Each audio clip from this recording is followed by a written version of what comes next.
you how to baton said wood.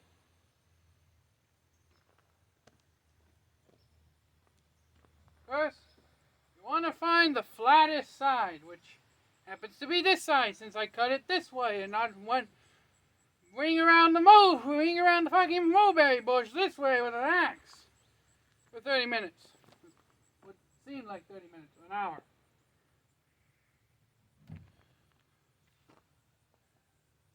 Oh, second thought.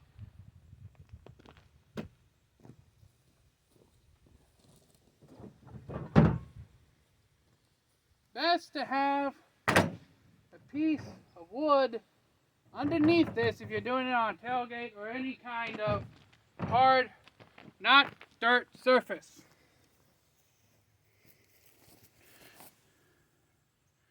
Make sure that's in the shot.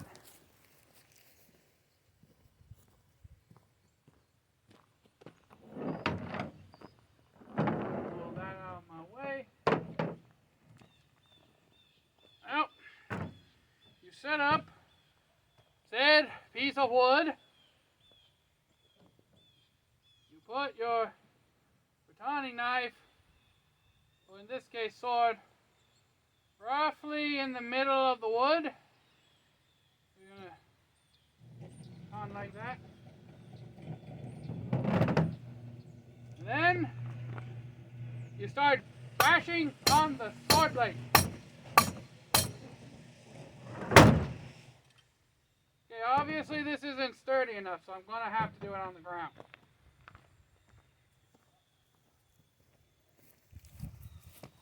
Why the hell the garage door opened, I don't know.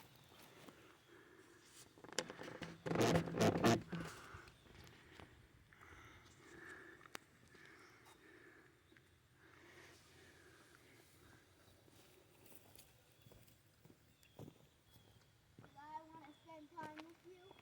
Go and shut the door.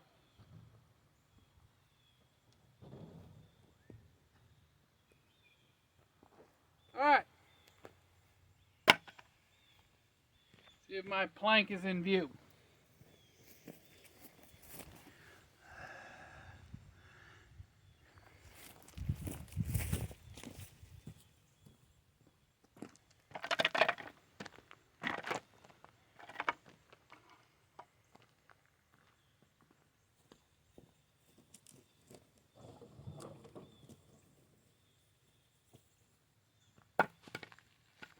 Need something to put my knee on.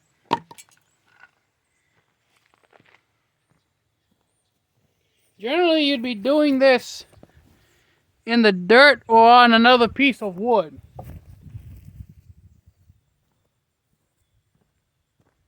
So, as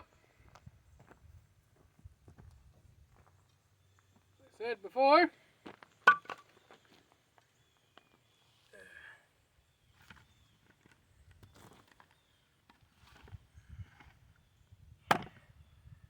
flat side,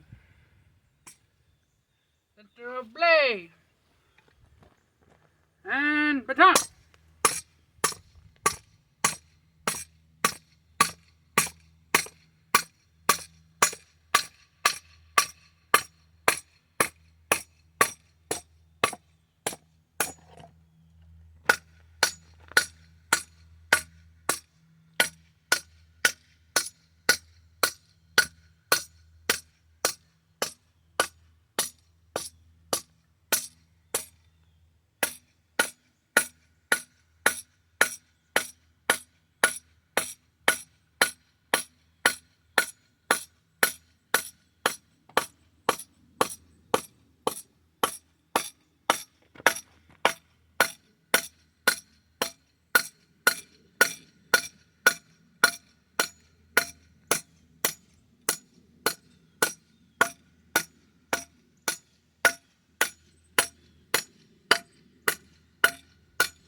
I think she's cracking.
things I do.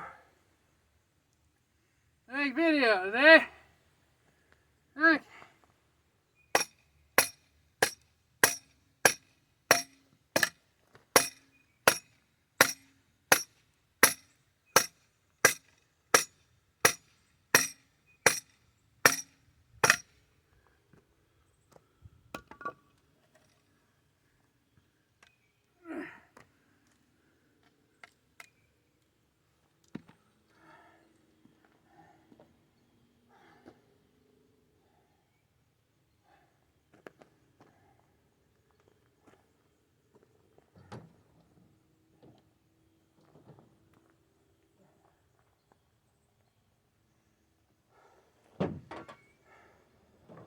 You're not gonna believe me, guys.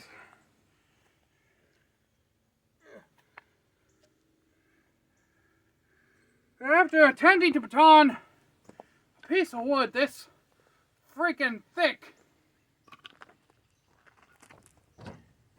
the Cold Steel Warrior Series katana still perfectly straight. No bends, no warps, nothing.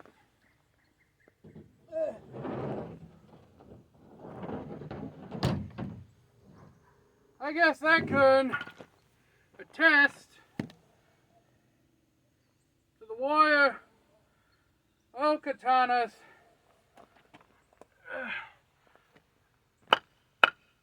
abilities.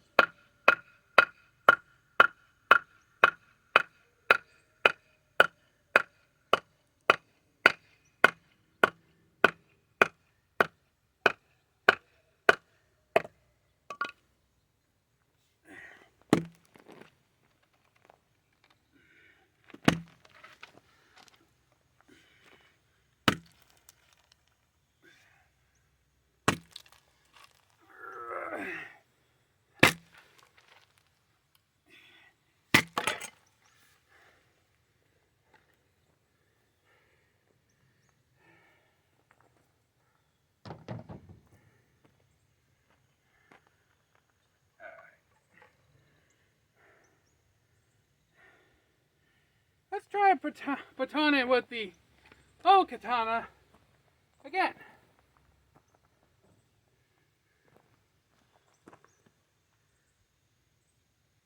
Now that it's a little easy bit smaller.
Alright.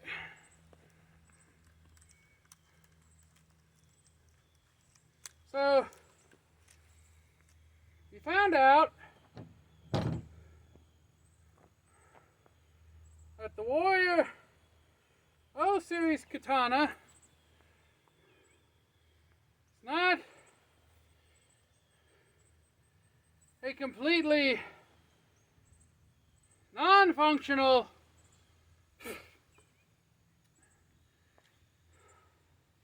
baton stick. It's just that it's not easy with such thick material. As I said earlier, generally if you're going to use any kind of long blade to harvest wood, it's going to be about half this thickness.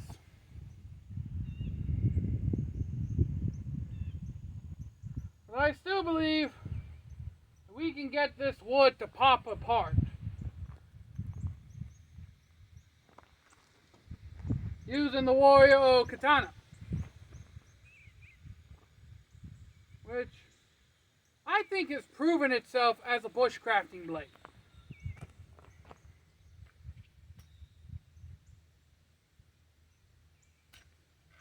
Let's try batoning a little further down and see if that's a difference.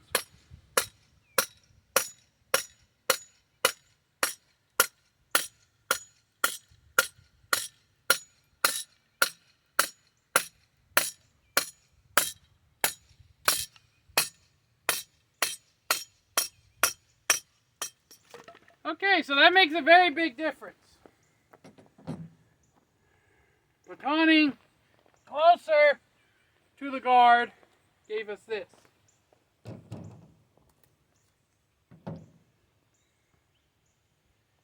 Alright. So,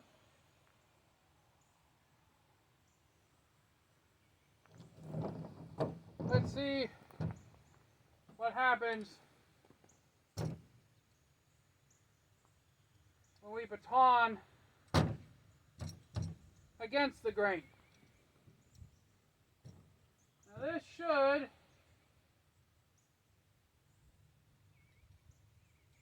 in theory work.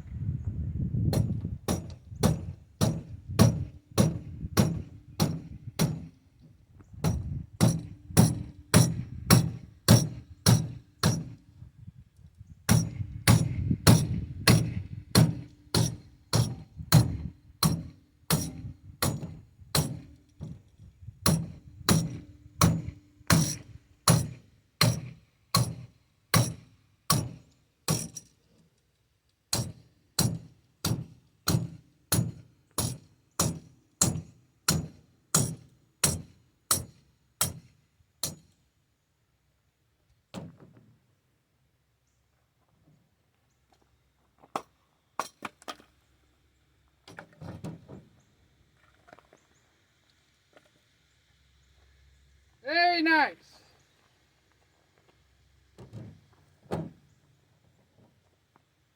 Very good kindling.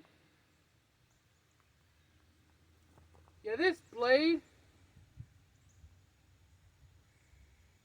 I gotta tell you folks, you put a keen edge on a cold steel, it will keep it.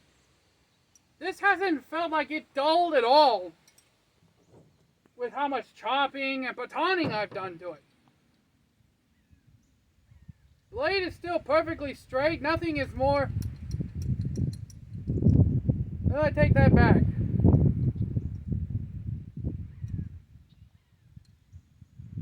Habaki's wig become a hell of a lot looser. Might actually have to JB weld this.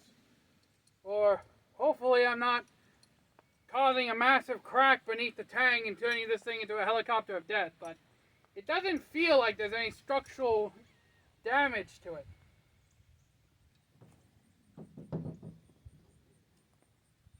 Let's do it again! This time, very close to the suba. Almost ridiculously so.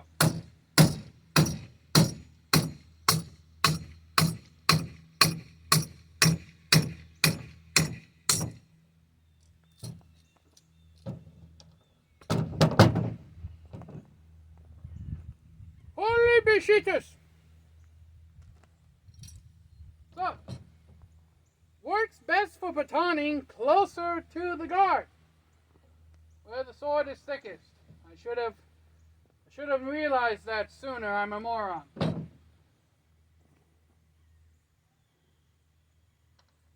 Let's try this newfound strategy.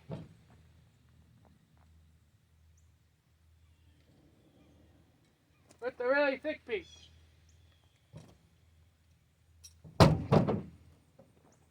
I probably should have checked this earlier, but can you even see what I'm doing?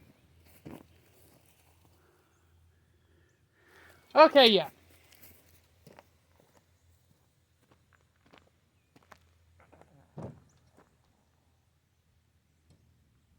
That, and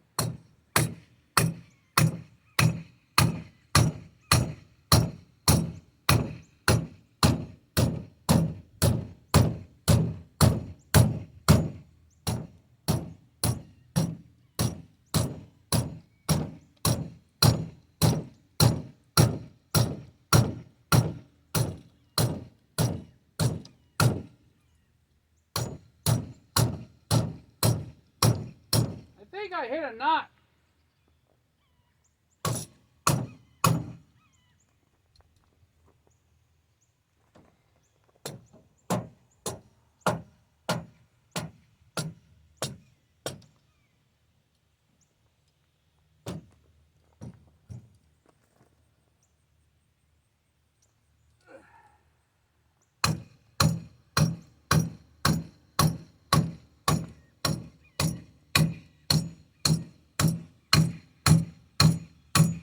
I also found out something that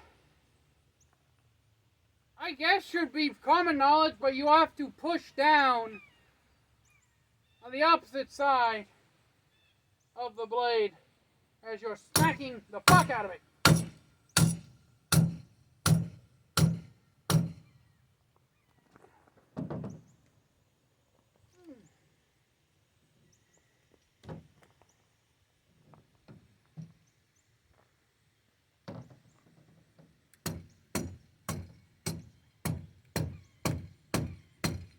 This also seems like a valid way to split lumber with a sword.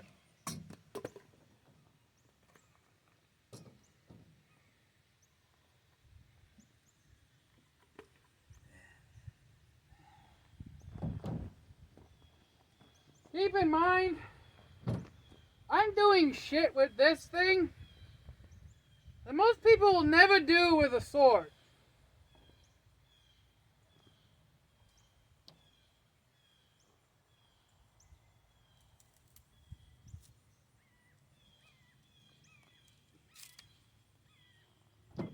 It's a good kindling here. Alright. So, I think that's going to be the end of the batoning. Since I can't even freaking fucking see. We're going to move on to the next process that you're going to do once you've gotten some nice kindling sticks.